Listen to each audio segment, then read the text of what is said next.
یعنی کہ اسے خود نہیں پتہ لیکن وہ آ کے تبصرے دے گا. Once again without targeting any one, کیونکہ یہ ہمارا کام بالکل نہیں ہم کسی کو ٹارگٹ کریں، لیکن جنرلی اسپیکنگ کیا ایسا نہیں ہو رہا؟ کیا ہم نہیں دیکھتے ہیں کہ بہت سے لوگ جن کو بات نہیں کرنی چاہیے، جو خود احمق ہیں، وہی لوگوں کو سکھا رہے ہیں، وہی لوگوں کو ٹیچ کر رہے ہیں؟ تو یہ کیا شو کرتا ہے؟ یہ ایک سوسائٹی کی ڈیگریڈیشن اور ڈی جنریشن شو کرتا ہے، اس سوسائٹی کا ڈاؤن فال شو کرتا ہے کہ اس سوسائٹی میں انٹلیکچوئلز ہی ختم ہو جائیں گے، اس سوسائٹی میں عقل مند لوگ ہی ختم ہو جائیں گے، اس سوسائٹی میں صرف اور صرف ایسے لوگ ہی رہ جائیں گے اور وہی لوگ اوپر آئیں گے، اور وہی لوگ جو ہے لوگوں کو شاید دین بھی سکھائیں گے، وہی لوگ شاید لوگوں کو جو ہے وہ پبلک افیئرز کے بارے میں بتائیں گے، ان کے معاشرتی مسائل کے بارے میں گائیڈ کریں گے. تو میرے تو خیال میں کہ ہم اسی دور میں رہ رہے ہیں اور قرب قیامت کے بہت ہم قریب ہیں. اور پھر اللہ کے نبی صلی اللہ علیہ وسلم نے فرمایا night and day will not cease until the most fortunate of people in worldly affairs will be لکا ابن لکا، کہ قیامت قائم نہیں ہوگی جب تک کہ سب سے زیادہ جو فارچونیٹ سکسیسفل لوگ ہیں، یعنی کہ جن کی طرف لوگ دیکھ کے رش کیا کریں گے، وہ لکا ابن لکا ہوگا.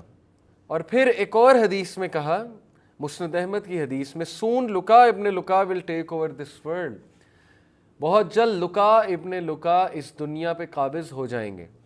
پھر کہا، مسند احمد کی حدیث ہے، the world will not cease to be until it belongs to لکا ابن لکا، دنیا نہیں ختم ہوگی جب تک کہ دنیا لکا ابن لکا سے بلونگ نہیں کرے گی، یعنی اس کی نہیں ہو جائے گی. what is لکا ابن لکا؟ اس کی انٹرپریٹیشن یہ ہے کہ وہ شخص جس کا کوئی حسب و نسب نہیں ہے، جو فولش ہے، اور مطلب کہ جس کی کسی دور میں اگر انالائز کیا جائے تو اس شخص کو لوگ احمق مانیں گے، یا اس شخص کو جو ہے وہ لوگ کسی کھاتے نہیں لائیں گے، لیکن وہی شخص ایسے دور میں قرب قیامت کے قریب ٹاپ پر آ جائے گا، اس کی عزت ہوگی اور اس کی لوگ اوپینین کو مانیں گے. پھر ایک حدیث ہے صحیح البخاری کی کتاب الفتن کی حدیث نمبر 7064، اللہ کے نبی صلی اللہ علیہ وسلم نے فرمایا، near the establishment of the hour there will be days during which religious knowledge will be taken away.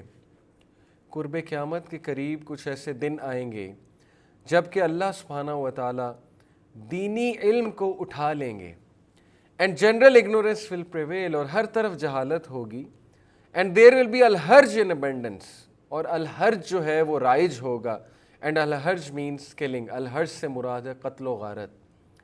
تو اس حدیث پہ اگر ہم غور کریں تو ہمیں کیا پتہ لگتا ہے کہ فتنوں کے دور میں علم اٹھا لیا جائے گا. اور علم کیسے اٹھایا جائے گا؟ اس کی جو انٹرپریٹیشن ہمارے اسکالرز کرتے ہیں، اس سے مراد یہ ہے کہ علماء کی موت سے، وہ حق کے علماء، وہ انٹلیکچوئلز جو کہ لوگوں کو صحیح گائیڈ کیا کرتے تھے، لوگوں کو ترغیب دلایا کرتے تھے، ان کی ڈیتھ سے اللہ تعالیٰ ان کو اٹھا لیں گے، اور جنرل اگنورنس ول پریویل، جہالت پھیلے گی. تو سوچئے کہ فیس بک پہ تھوڑی سی کوئی پوسٹ وائرل ہوتی ہے، وہ وائرل ہوتے ہوتے کیا بن جاتی ہے، اور کس طرح لوگ اس پہ یقین کرتے ہیں جیسے کہ وہ حدیث ہے. اور اندھا دھند لوگ فیس بک کی پوسٹ کو، فارورڈ میسیجز پہ یقین کرتے ہیں. یہی تو جنرل اگنورنس ہے، یہی تو وہ جہالت ہے میرے خیال میں جس کی یہاں پہ بات کی جا رہی ہے.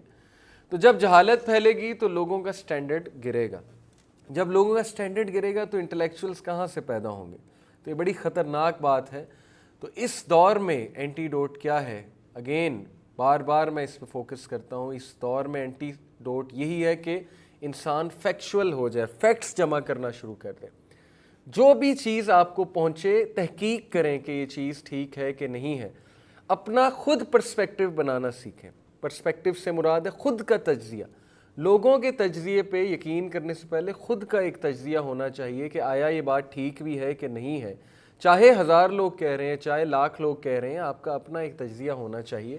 ادروائز بہت مشکل ہو جائے گا ایسے دور میں. ہمیں جو ہے وہ ظاہر ہے طرح طرح کی چیزیں آ رہی ہوں گی جو فیکچول نہیں ہیں، جو صحیح اسٹیٹسٹکس سے پروون نہیں ہیں، جن کا کوئی سر اور پیر نہیں ہے. اور اگر ہم نے ان پہ یقین کر لیا تو ظاہر ہے ہم دجالی فتنے سے بھی کیسے بچیں گے، کیونکہ دجال بھی بہت سی مس انفارمیشن پھیلائے گا، اور طرح طرح کے وسوسے، طرح طرح کے ڈاؤٹس، طرح طرح کے شبہات اس دور میں پھیلے ہوں گے کیونکہ جہالت رائج ہوگی. تو اللہ تعالیٰ ہمیں ان فتنوں سے محفوظ رکھیں اور اللہ تعالیٰ جو سنا اس پہ عمل کرنے کی ہمیں توفیق عطا فرمائے. انشاءاللہ نیکسٹ ایپیسوڈ میں مزید اینٹی ڈوٹس کو ہم ڈسکس کریں گے. تب تک کے لیے اجازت دیں. السلام علیکم ورحمۃ اللہ وبرکاتہ.